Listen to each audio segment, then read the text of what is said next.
வணக்கம் நண்பர்களே, நீங்கள் பார்த்து கொண்டு இருப்பது உங்கள் கௌசிகா ரிவ்யூ. சரி வாங்க வீடியோக்குள்ளே போய் என்ன நடக்க போகுது அப்படின்னு சொல்லிட்டு பார்த்தீங்கன்னா, நம்ம மல்லிக்கும் வெண்பாவுக்கும் இடையே ஒரு கேப்பை உருவாக்கணும். இவங்க 2 பேரை பிரிக்கணும். இவங்க 2 பேரை பிரித்து அந்த வீட்டில் நாம் எப்படி இருந்தாலும் புகுந்து இந்த வீட்டை நம்ம ராஜ்யத்துக்கு கொண்டு வந்துடலாம் அப்படின்னு சொல்லிட்டு நம்ம ரேணுகா ஒரு முட்டாள்தனமான கணக்கு போட்டுன்னு இருக்காங்க. அதுக்கு என்ன பண்ணுறாங்க அப்படின்னு சொல்லிட்டு பார்த்தீங்கன்னா, வெண்பாவுக்கு பிடிச்ச விஷயம் எல்லாமே மல்லி வெறுக்க வைக்கணும். மல்லி இருந்துன்னு எல்லாத்துக்கும் ஒரு பக்கம் அட்டவாக்கரம் போடணும். ஆனால் நம்ம மல்லி அதை செய்ய மாட்டாங்க. மல்லி ஏன் எதனால் செய்ய மாட்டாங்க, மல்லிக்கு என்னடா பிரச்சனை அப்படின்னு சொல்லிட்டு பார்த்தீங்கன்னா, நம்ம மல்லி இருந்துன்னு எல்லா விஷயத்தையும் ஒரு பக்கம் பர்ஃபெக்டாக பண்ணுறவங்க. வெண்பாவுக்கு எது நல்லது எது கெட்டதுன்னு சொல்லிட்டு தெரியும். வெண்பாவும் அதே மாதிரி மெச்சூரிட்டியான ஒரு பொண்ணு தாங்க. அவளுக்கும் எல்லாமே புரியும் ஒரு பக்கம், இதை தான் செய்யணும் இதை தான் செய்யக்கூடாது அப்படின்னு சொல்லிட்டு. ஆனால் அந்த சமயத்தில் கரெக்டாக நம்ம வெண்பா இருக்காங்கல்ல, அவங்க இருந்துன்னு ஒரு பக்கம் டூருக்கு போகலான்னு சொல்லிட்டு முடிவு எடுக்கிறாங்க.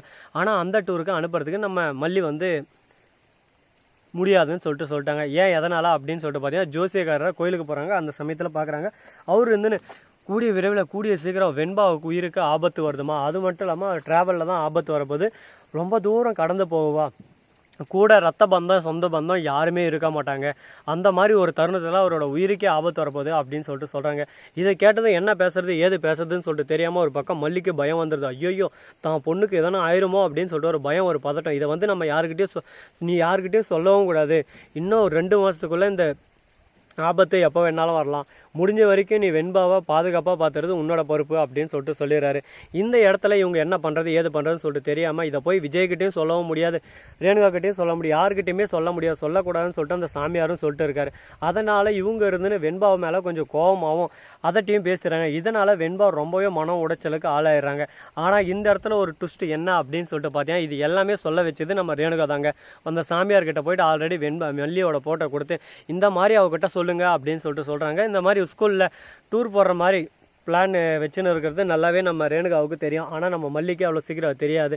மல்லிக்கு தெரிய வந்த உடனே மல்லி என்ன நினச்சிறாங்க, அந்த சாமியார் சொன்னது உண்மைன்னு சொல்லிட்டு கோவப்பட ஆரம்பிக்கிறாங்க. இந்த கோபமாக இருக்கிற போது நம்ம ரேணுகா நீ போகிற வெண்பா, உனக்கு என்ன இல்லாத உரிமை, இந்த வயசில் போகாமல் எப்போ போவோம், சின்ன வயசில் எல்லாமே போய் சுற்றி பார்த்துடணும், பெரியவங்களை அவங்க பொறுப்பெல்லாம் ஒரு பக்கம் அதிகரிக்கும், அந்த சமயத்தில் ஒன்றும் பண்ண முடியாது, ஸ்கூல் லைஃப் ஸ்கூலோடையும் அனுபவிச்சணும் அப்படின்னு சொல்லிட்டு சந்தோஷமாக நீ போயிட்டா, உனக்கு ஃபுல் சப்போர்ட் நான் இருக்கேன். மல்லி, வெண்பா என்னோட பொண்ணு, நான் என்ன டிசிஷன் எடுக்கணும் அதுதான் ஃபைனல் முடிவு, நீ எடுக்கிறதெல்லாம் இங்கே முடிவு இல்லை, அதை ஃபஸ்ட் தெரிஞ்சுக்கோ அப்படின்னு சொல்ல உடனே நம்ம வெண்பா இருந்துன்னு ஆமாம் எங்கள் அம்மா ரேணுகா அம்மா அவங்க சொல்கிறதானே கேட்பேன் அப்படின்னு சொல்லிட்டு வெண்பா ஒரு பக்கம் மாறிடுறாங்க. ஏன்னா குழந்தை என்ன தெரியும் சொல்லும் பார்க்கலாம், அந்த குழந்தைக்கு ஒரு தேவை இருக்குன்னா அந்த தேவை நம்ம பூர்த்தி செஞ்சால் மட்டும்தான் அந்த இடத்துல நாம் ஒரு நல்ல ஒரு பர்சனாக இருக்க முடியும். அப்படி அந்த பூர்த்தி செய்ய முடியாமல் நம்ம அதை ஆப்போசிட்டாக செஞ்சோம்னா அந்த இடத்துல நம்ம வெறுப்பும் ஒரு பக்கம் கோவம் உருவாகும். அந்த சமயத்தில் யார் வெறுப்பாக்குறாங்களோ அவங்க நல்லது செஞ்சாலும் அவங்க அந்த இடத்துல நல்லவங்களாக மாறுவாங்க.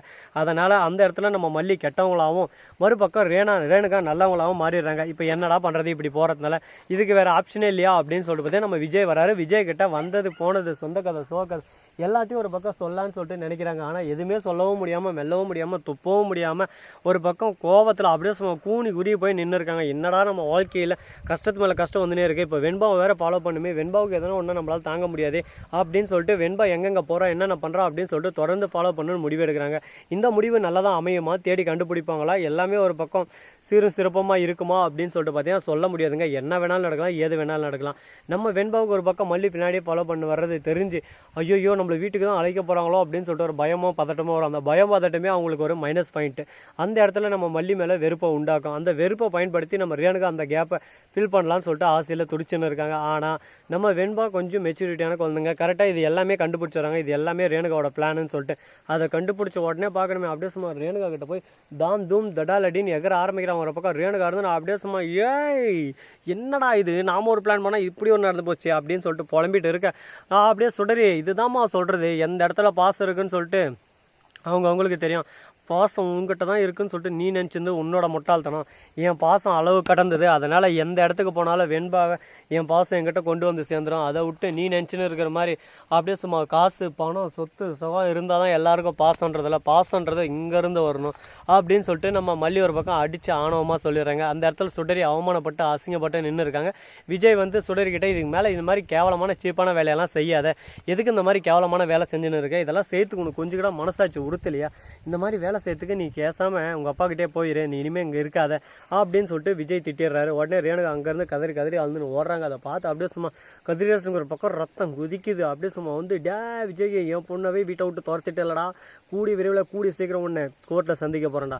என்னடா சொல்கிற, என்ன சொல்கிற, அடா ஆமாடா, உன்னை கூட கோர்ட்டில் நிறுத்தி உன்னை சிரிக்க வைக்கல, என் பேர் கதிரேசன்லடா கதிரேசன்லடா அப்படின்னு சொல்லிட்டு ஒரு பக்கம் ஒரு டைலாக் 3 டைம் சொல்கிறாரு. அட்டட்டா கதிரேசா, நீ ஆல்ரெடி எத்தனை டைம் கோர்ட்டில் நிறுத்திக்கிற, இதை நான் புதுசா இது நான் பழசா சொல்ல பார்க்கலாம். கோர்ட்டில் நிற்காத நாளும் உண்டா, தான் பொண்டாட்டியை தானே கொண்டதான் சொல்லியே நீ ஆல்ரெடி கேஸை போட்டு என் வாழ்க்கையை ஒரு பக்கம் சீரியல்ச்சேன். இப்போ தானே புது விஷயமா, எல்லாத்தையும் ஒரு பக்கம் எனக்கு பார்த்துக்க தெரியும்.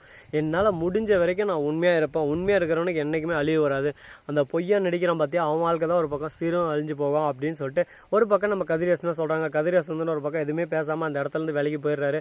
நிஷாந்த்னு உங்களவே இந்த மாதிரி சொல்லிட்டாங்க. அப்போ அந்த விஜய் நான் சும்மா விட மாட்டேன், நான் மல்லியும் சும்மா விட மாட்டேன். விஜய் மல்லி இவங்க 2 பேரும் அணுவாக சித்திரவதைப்படுத்த போகிறோம். வெண்பாவை ஃபஸ்ட்டு நம்ம பக்கம் இழுக்கணும்.